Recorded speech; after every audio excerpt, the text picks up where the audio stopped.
CH-199 ice Prince हुआ धैर्य। आरव की लाइटनिंग स्ट्राइक देखकर रक्षित पूरी तरह से चौंक गया था। उसने आज तक ऐसा कोई भी लाइटनिंग मैजिशियन नहीं देखा था जिसकी प्राइमरी लेवल स्पेल इतनी ज़्यादा शक्तिशाली थी। उन तीनों में से वो गोरी चिट्टी लड़की एक इंटरमीडिएट मैजिशियन थी और बाकी की दो लड़कियां भी कुछ कमज़ोर नहीं थीं, जो बस कुछ ही समय में इंटरमीडिएट मैजिशियन बनने ही वाली थीं। ना सिर्फ उनके दुश्मन ने उनसे पहले अपनी मैजिक स्पेल का इस्तेमाल कर लिया था, बल्कि वो स्पेल के खिलाफ भी कुछ नहीं कर पाए थे। वो लड़कियां इतना तो समझ ही गई थी कि वो सिल्वर टी शर्ट वाला लाइटनिंग मैजिशियन सिर्फ उन्हें सबक सिखा रहा था, क्योंकि अगर वो उन्हें नुकसान पहुंचाना चाहता तो अब तक उनकी हालत बहुत ख़राब हो चुकी होती। वहाँ मौजूद सारे लोग उन लड़कियों को देखकर हंसने लगे। रुको, मैं बताती हूँ तुम्हें, अगर हिम्मत है तो अपना नाम बताओ, तुम्हें इसकी सजा भुगतनी पड़ेगी, उस गोरी चिट्टी लड़की ने खांसते हुए कहा।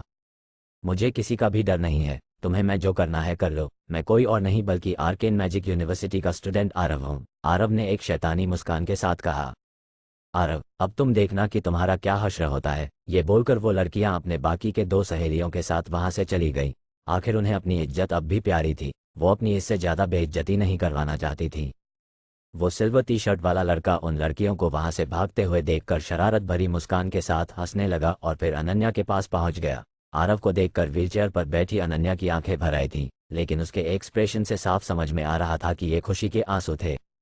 आरव जैसे ही उसके पास आया, उसकी आंखें लाल हो गईं और उसके आंसू तेजी से बहने लगे। अरे बेवकूफ़ लड़की, अब क्यों रो रही हो? मैंने तुम्हें बता दिया था ना कि मैं जिंदा हूँ। आरव अनन्या के सामने अपनी पॉकेट्स में हाथ डालकर खड़ा था, लेकिन जब उसने देखा कि अनन्या के आंसू रुक ही नहीं रहे थे तो वो पैनिक हो गया और तुरंत उसके आंसू पोंछने लगा। अपने बड़े भाई को अपने सामने जिंदा खड़ा देखकर अनन्या खुद को रोक नहीं पाई और उसने आरव को जोर से गले लगा लिया। दो पल के लिए तो आरव चौंक गया, लेकिन फिर उसने अनन्या को कसकर गले लगा लिया। इतने महीनों बाद अपनी छोटी बहन को देखकर आरव की आंखों में भी आंसू आ गए थे। आखिर इस दुनिया में अनन्या और उसकी मां के अलावा उसका कोई और नहीं था। उसे चुप कराने के लिए फिर आरव ने आगे कहा, तुम्हें याद है ना कि मैं तुम्हें एक कहानी सुनाया करता था? कई साल पहले एक राजा की दो बेटियां थीं। वो दोनों बहुत सुंदर थीं और उनकी एक खासियत थी, उनके आंसू तुरंत मोतियों में बदल जाते थे। उस राजा ने अपनी बड़ी बेटी की शादी दूसरे राज्य के राजकुमार से कर दी। वो राजकुमार उसे हर वक्त दुख देता था, जिसकी वजह से वो रोते रहती थी। उसके रोने से इतने मोती बन गए कि उनकी माला से पूरी पृथ्वी 2 बार में लिप जाती।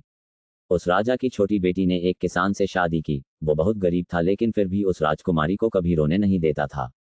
राजा को ये बात समझ में नहीं आई थी, लेकिन बहुत समय बाद उन्हें यह एहसास हुआ कि वो किसान छोटी राजकुमारी को दुख में रोते हुए नहीं देख सकता था। उन्होंने उस किसान को बुलाकर कहा, तुम एक अच्छे पति हो, तुम्हें हमारी बेटी की बहुत फिक्र है, लेकिन मेरी ये बड़ी बेटी का जो पति है वो तो दिन रात उसे रुलाता ही रहता है।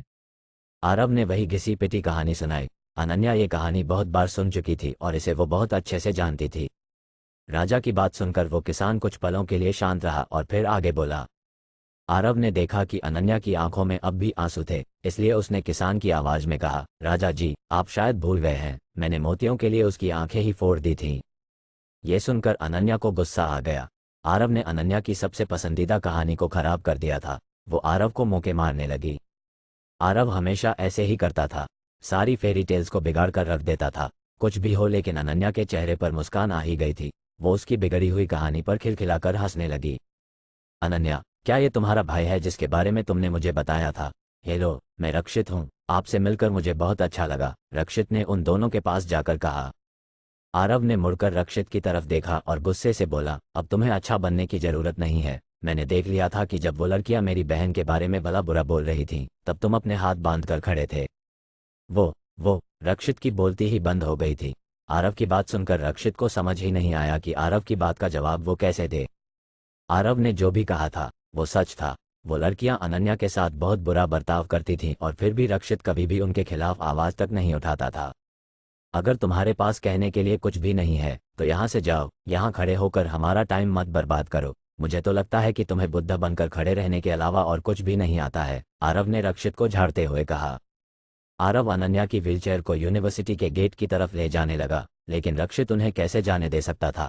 वो अनन्या को बहुत पसंद करता था और आरव अनन्या का इकलौता भाई था, इसलिए उसे इम्प्रेस करना चाहता था। ऐसा करने का उसके पास अब एक आखिरी मौका ही था। वो भागकर उनके पास गया और मुस्कुराकर बोला, आप अनन्या के बड़े भाई हैं, इसलिए आप मेरे भी बड़े भाई हुए। मुझे लगता है कि आप अभी यहाँ आए हैं। चलिए, मैं आपको किसी अच्छी जगह खाने पर ले चलता हूँ। यहाँ जो भी हुआ हम उसे भूल जाते हैं। सफ़र में आप भी थक गए होंगे। कोई ज़रूरत नहीं है, अनन्या और मैं बाहर ही जा रहे हैं। हम खाने के लिए कोई अच्छी जगह देख लेंगे। अब क्या तुम अपनी बकवास बंद करोगे? आरव ने कहा। अनन्या हमेशा से जानती थी कि आरव कितना मुहब्बत था और कभी कभी उसे आरव की ये बात अखर जाती थी। अरे, लेकिन मैं तो सिर्फ आपको जानने की कोशिश कर रहा था। पिछले कुछ महीनों से अनन्या मेरी अच्छी दोस्त है। हम ज़्यादातर वक्त साथ बिताते हैं। वो दिल की बहुत साफ है और कभी किसी के बारे में कुछ बुरा नहीं सोचती। आप उसके भाई हैं और ये आपकी बहुत इज्जत करती हैं, इसलिए मैं भी आपको जानने की कोशिश कर रहा था, रक्षित ने कहा। लेकिन आरव तो जैसे अपनी ही दुनिया में रहता था और उसे अनन्या की बात समझ ही नहीं आती थी। इससे पहले कि अनन्या कुछ बोल पाती, आरव ने उसे रोक लिया और रक्षित को ऊपर से नीचे तक देखकर आगे बोला, क्या तुम मेरी बहन को पसंद करते हो? ये कैसा सवाल है? रक्षित ने कहा, उसके गाल लाल हो गए थे। कैसा सवाल है? मतलब अगर पसंद करते हो तो तुम्हारे ये बार बार हमारे पीछे आना, ये मैं समझ सकता हूँ। लेकिन अगर नहीं करते तो अपने काम से काम रखो, दूसरों के काम में अपनी नाक मत डालो, आरव ने गुस्से में कहा।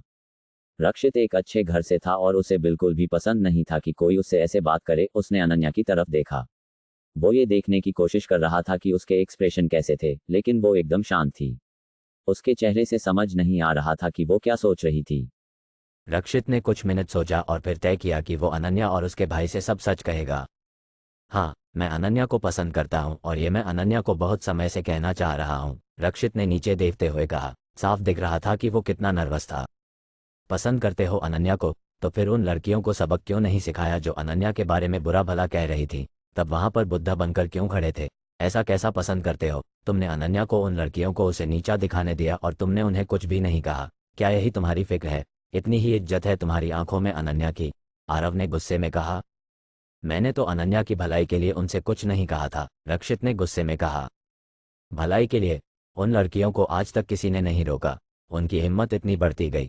अगर आज मैं नहीं आता तो शायद वो ऐसे ही अनन्या को नीचा दिखाती रहती। सुनो रक्षित, ये मेरी छोटी बहन है और मैंने इसका ख्याल तब से रखा है जब ये बहुत छोटी थी, और मैं दावे से कह सकता हूँ कि तुम अनन्या के लिए ठीक नहीं हो, इसलिए अब मेरी बहन से दूर रहना। अगर तुमने उसे परेशान किया तो मैं तुम्हें नहीं छोड़ूंगा, आरव ने गुस्से में कहा। छोड़ूंगा नहीं? मतलब मैं काफ़ी देर से तुमसे अच्छे से बात करने की कोशिश कर रहा हूँ, लेकिन तुम तो बिल्कुल बदतमीजी किए जा रहे हो। रक्षित के पूरे एक्सप्रेशन ही बदल गए थे। अब वो आरव की बातें नहीं सुन पा रहा था। मुझे लगता है कि तुम्हें जाकर कुछ लोगों से पता कर लेना चाहिए कि सिटी मैजिक इंस्टीट्यूट में मेरी कोई बेइज्जती नहीं करता, और जो करता है फिर वो बोलने के लायक नहीं बचता, रक्षित ने कहा। उन्हें देखकर ऐसा लग रहा था जैसे वो दोनों वहीं एक मैजिक फाइट करने वाले हों। दोनों के आइस एनर्जी और लाइटनिंग एनर्जी भी हवा में आ गई थी। जैसे ही वहां मौजूद लोगों को एहसास हुआ कि वहां मैजिक फाइट होने वाली है, वो लोग पीछे हट गए और ध्यान से दोनों लड़कों को देखने लगे। ये लड़का आखिर आया कहाँ से है? क्या ये सच में इतना बेवकूफ़ है कि ये आइस प्रिंस को चैलेंज कर रहा है? रक्षित के एक चेले ने कहा। हाँ, देखो देखो, रक्षित ने उससे पहले ही चेतावनी दे दी है कि अपनी लिमिट क्रॉस न करें, लेकिन उस लड़के ने शायद ध्यान ही नहीं दिया, दूसरे ने कहा। भले ही अनन्या नाम की लड़की चल नहीं सकती, लेकिन कई लड़के उसे पसंद करते हैं। देखते हैं आज वो लड़का कैसे हमारी यूनिवर्सिटी के आइस प्रिंस से मुकाबला करेगा। आज तो उसे अच्छा खासा सबक मिलेगा, पास ही खड़े एक स्टूडेंट ने कहा। ये स्टूडेंट यूनिवर्सिटी में होने वाली हर बात की खबर रखता था। क्या कोई जानता है कि वो लड़का कौन है? मुझे नहीं लगता कि ये सिटी मैजिक इंस्टीट्यूट से है। और नहीं तो क्या, अगर सिटी मैजिक इंस्टीट्यूट से होता तो भला रक्षित से लड़ता क्यों? देखो इसे, ऐसा लगता है कि ये बहुत ताकतवर है, लेकिन जब रक्षित इसे अपनी आइस का स्वाद चखाएगा तो इसकी अक्ल ठिकाने आ जाएगी, रक्षित के चेले ने आरव का मजाक उड़ाते हुए कहा। मैजिक फाइट की बात आग की तरह फैल गई थी और वहां लोग आते ही जा रहे थे। वो सब आरव और रक्षित को घेर कर खड़े थे और उनके लड़ने का इंतजार कर रहे थे। अनन्या, तुम यहाँ से दूर चली जाओ। आज मैं इस लड़के को सबक सिखा कर ही रहूंगा। मेरा आइस एलिमेंट बहुत शक्तिशाली है और मैं गलती से तुम्हें कोई भी नुकसान नहीं पहुंचाना चाहता, रक्षित ने अनन्या से कहा। आरव ने अनन्या को वहां से दूर नहीं किया। उसकी आंखों में लाइटनिंग की पर्पल एनर्जी दिख रही थी और वो उसे इकट्ठा कर रहा था। तुम जैसे लोगों के लिए मैं लाइटिंग का इस्तेमाल करता हूँ, आरव ने कहा। आरव अब भी अनन्या के बगल में खड़ा था और उसके पैरों के नीचे लगातार एक स्टार पैटर्न बन रहा था।